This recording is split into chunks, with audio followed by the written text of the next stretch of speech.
तो चलिए आज के इस विश्लेषण में सीधे गोता लगाते हैं। आज हम एक बेहद अजीब और दुखद विरोधाभास पर बात करने वाले हैं।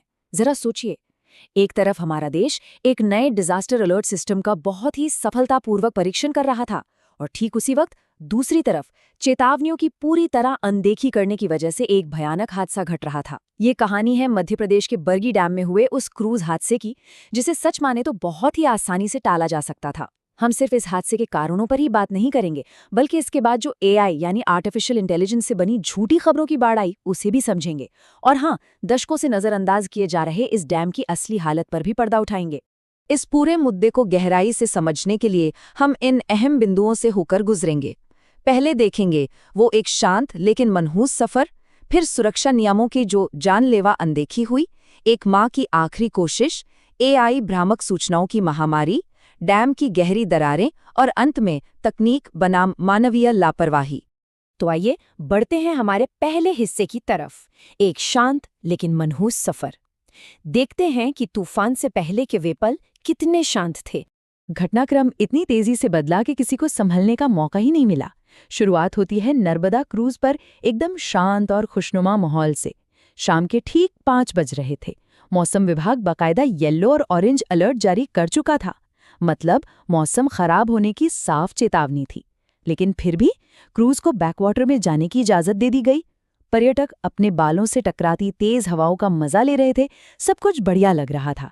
लेकिन तभी शाम 6 बजे के करीब अचानक 40 से 70 किलोमीटर प्रति घंटे की रफ्तार से एक भयानक तूफान आ गया।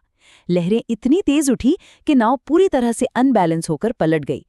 कई घंटों की मशक्कत के बाद गोताखोरों का रेस्क्यू ऑपरेशन शुरू हुआ, और विडंबना देखिए, इसके ठीक अगले दिन पूरे देश में उसी इमरजेंसी टेक अलर्ट का परीक्षण किया गया।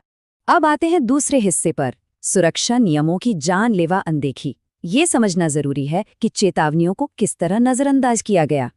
देखिए, ये कोई अचानक आई प्राकृतिक विपदा भर नहीं थी। ये सीधे सीधे घोर लापरवाही का नतीजा था। नियमों और असल हकीकत के बीच का अंतर देखकर हैरानी होती है। मौसम का अलर्ट होने के बावजूद नाव रवाना कर दी गई। आधिकारिक रिकॉर्ड कहता है कि केवल 29 टिकट्स जारी हुए थे, लेकिन नाव पर 40 से ज्यादा लोग सवार थे। क्यों? क्योंकि ये दिन का आखिरी चक्कर था। और सबसे बड़ी, सबसे हैरान करने वाली चूक, लाइफ जैकेट, जिन्हें हर समय पहनना जरूरी होता है, वे जैकेट्स सील बंद अलमारियों में ताले के पीछे रखे हुए थे। जरा इस सर्वाइवर के बयान पर गौर कीजिए। जब क्रूज के निचले केबिन में तेजी से पानी भरने लगा और जहाज डूबने लगा, तब जाकर क्रू मेंबर्स ने उन सील बंद लाइफ जैकेट्स के बंडल खोलने शुरू किए।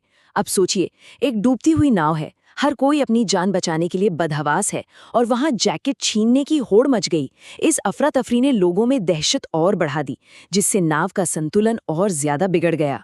एक और सर्वाइवर सैयद हुसैन की बातें सुनकर रोंगटे खड़े हो जाते हैं।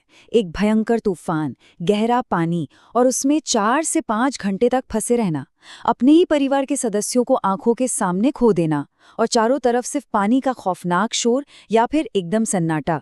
ये प्रत्यक्ष अनुभव हमें बताता है कि जब सुरक्षा का बुनियादी सिस्टम फेल होता है तो इंसान कुदरत के आगे कितना बेबस हो जाता है। हमारा तीसरा हिस्सा, एक माँ की आखिरी कोशिश। मरीना और त्रिशान की ये कहानी सच में दिल दहला देने वाली है। ये पूरी घटना एक बहुत ही मार्मिक मोड़ ले लेती है जब हम 39 साल की मरीना मैसी और उनके सिर्फ 4 साल के बेटे त्रिशान की बात करते हैं, जो दिल्ली से छुट्टियां मनाने आए थे। बचाव अधिकारियों के अनुसार वे दोनों क्रूज के निचले केबिन में थे, एक छोटी बंद जगह। नाव पलटी और कुछ ही मिनटों के अंदर वो पूरा केबिन पानी से भर गया। बचने का कोई रास्ता नहीं, भागने का कोई समय नहीं। उन आखिरी पलों में एक माँ ने क्या किया होगा?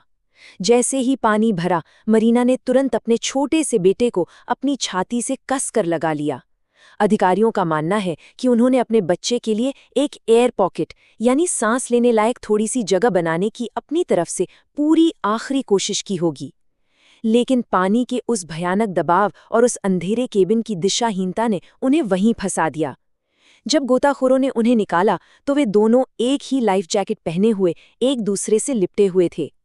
ये एक ऐसा दृश्य था जिसने पूरे देश को झकझोर कर रख दिया।